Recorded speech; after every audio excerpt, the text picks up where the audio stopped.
बातज्यूले हाम्रो अमिन सरले चाहिँ 4 वर्षसम्म पत्रकार सम्मेलन गर्नुभएको थिएन। आज भएका जति सबै देखामा होइन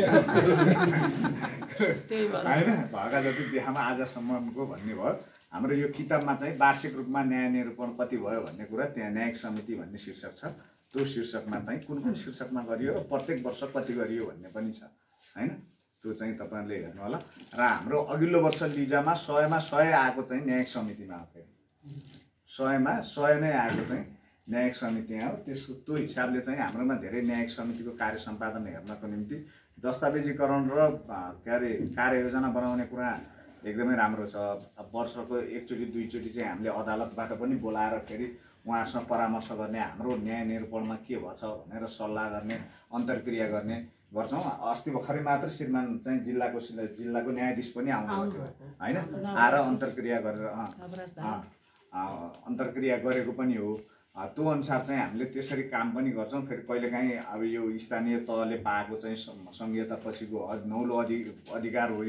यो अधिकारलाई कार्यान्वयन गर्दा कहीँ कतै चाहिँ समस्या आउन सक्छ, कहीँ कतै चाहिँ अलिकति अप्ठ्यारो हो। हाम्रो उपाध्यक्षज्यू पनि न्यायिक पढेर आउनुभएको होइन, कानुन पढेर आएको होइन। न्यायिक समितिका सदस्यहरू पनि कानुन पढेको हुनुहुन्न।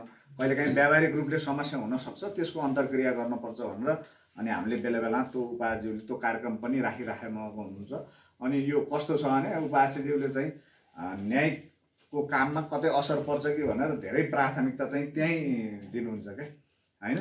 यो विकास निर्माणको अरू काममा चाहिँ हामी एङ्गेज हुन्छौँ, तर न्यायिक सम्बन्धी काममा चाहिँ उहाँले सबैसँग कहीँ फल्ट नहोस्, राम्रोसँग होस्, त्यो अनुसार चाहिँ होस् भनेर चाहिँ त्यसको चाहिँ बढी मात्रामा समय दिने। र न्यायिक समितिको सदस्यहरू पनि हाम्रो एकदमै एक्टिभ हुनुहुन्छ। उहाँहरू प्रत्येकचोटि मलाई लाग्छ महिनाको 2-3 पटक न्यूनतम बैठक बस्नुहुन्छ उहाँहरू हैन। बस्नुहुन्छ 3 पटक बस्नुहुन्छ अनि त्यसको विषयमा छलफल हुन्छ।